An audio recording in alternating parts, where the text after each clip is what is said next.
Hey guys, my name is Jonny Ardavanis, and this is Dial In. In this episode, we cover the denial of Peter and the trial of Jesus. Our passage is John chapter 18, verses 15 through 27. Let's dial in.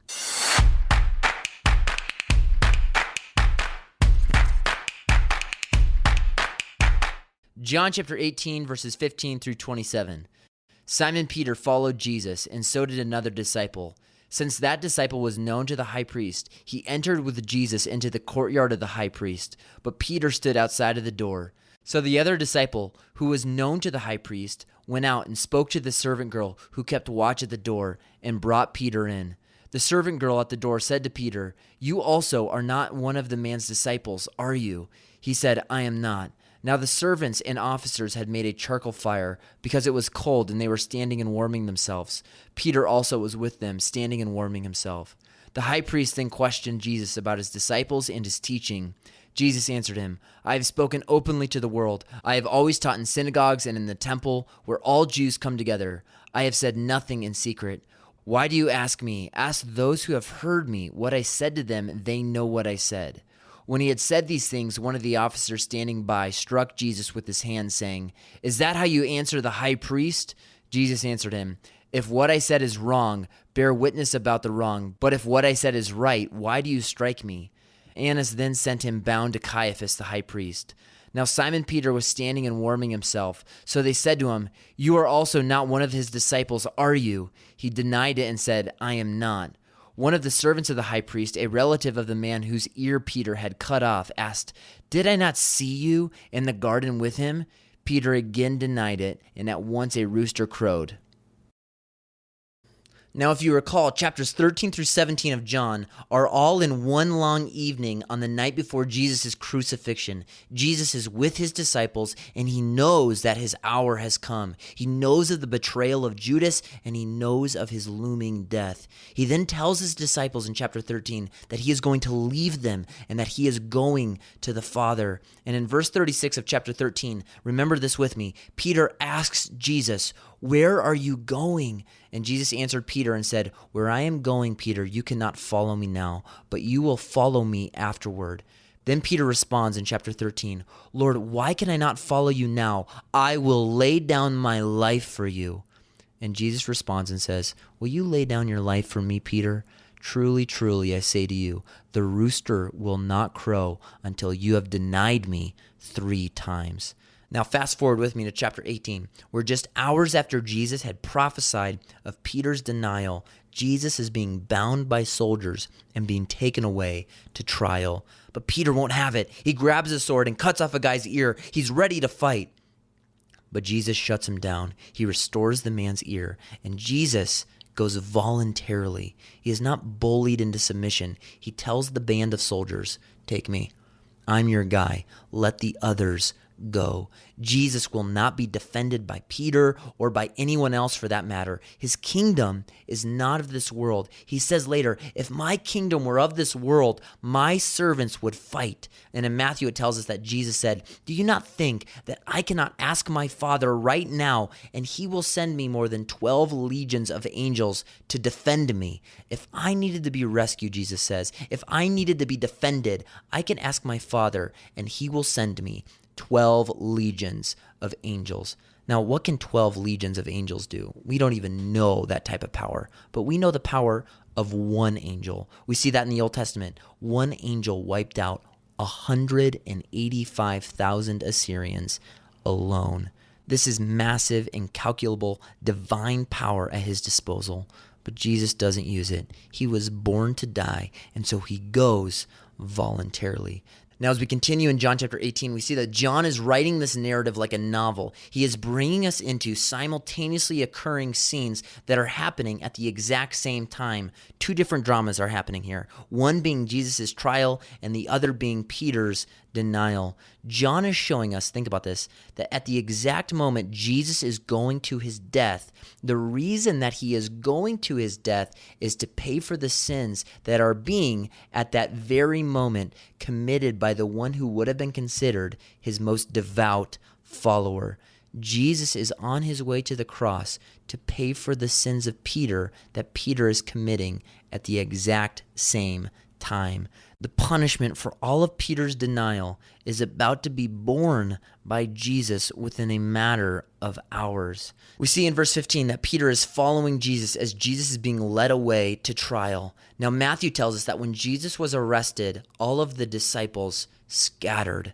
But Peter finds him again and begins to follow him, not closely, because Mark 14:54 tells us that Peter is following from a distance. He's not anywhere near Jesus. He's following Jesus in the night, but he doesn't want anybody to know it. Imagine this with me. Jesus is being led away by hundreds of soldiers with weapons and with torches, but Peter is following, ducking behind trees and branches and people and walls. He loves Jesus too much to just leave him, but he's too much of a coward to come anywhere near Jesus. So he's following him secretly. Now, Peter in verse 16 is listening outside the door where Jesus is being tried, and then he is brought in by a servant girl. And in verse 17, this servant girl says something alarming. She says, "Wait, aren't you one of Jesus' disciples? Aren't you? Yes, you are one of his disciples." Now, this is a servant girl. This isn't someone to be afraid of, right? But Peter responds immediately, "No, not me. I'm not him." Peter lowers his head, looks side to side, and then warms his hands over the fire as he attempts to blend in with everyone else. Now, we'll pick up at this scene in a moment because the text takes us inside to the trial of Jesus. John is going to show us what is happening at that exact same moment. Now, in verse 19, the high priest is questioning Jesus, asking him about his disciples and about his teaching. And Jesus responds and says, "I have spoken openly to the world. I've always taught in synagogues and in temples when all of the Jews were together. I have said nothing in secret," Jesus says. "Why are you asking me about my teaching?"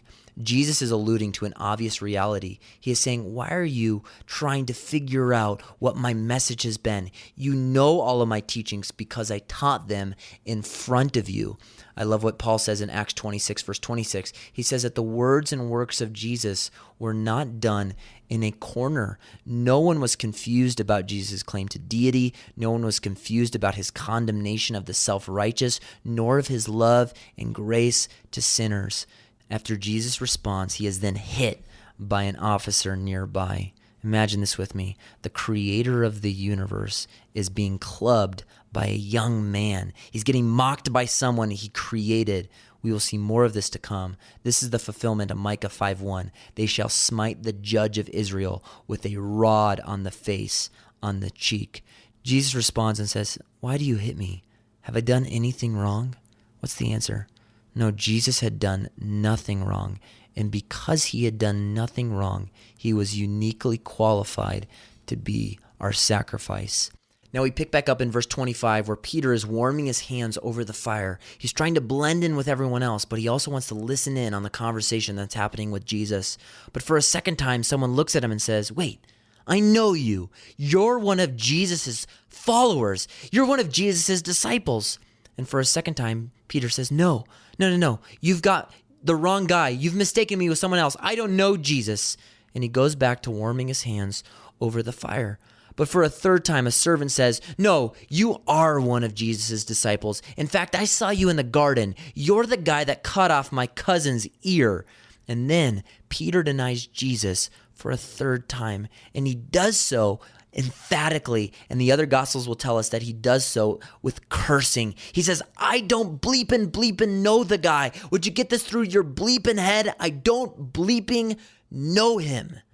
And at that moment, the rooster would crow. This is amazing. This is a guy who weeks later would be preaching the sermons that inaugurated the church. And in verse 27, it tells us that as Peter denied Jesus, the rooster crows. And in Luke 22, it tells us that immediately following the rooster crowing, Jesus makes eye contact with Peter. He makes eye contact with his disciple that he loves in the moment of Peter's denial. Wow. Now, what does this tell us? What does this passage show us? Well, first of all, it reveals to us the darkness of the human heart, your heart and my heart. It shows us what every single Christ follower is capable of. Even after making great confessions of conviction and allegiance, Peter is quick to deny Jesus. This is the guy who made the great confession, "You are the Christ, the Son of the living God," and the one who had told Jesus, "I will die for you." And here he is telling others, I don't bleeping know the guy. It also shows us something else. It shows us that this is the type of person that Jesus dies for, and the type of person that Jesus gives his ministry to. This is the type of person that Jesus saves, but not only that, the type of person that he restores and loves and cares for, and the type of person that Jesus is preparing a home in heaven for right now. Jesus didn't come for sinless people. He came for sinners like Peter and like you and I, and he forgives us through the cross. I'm thankful for that. Stay dialed in.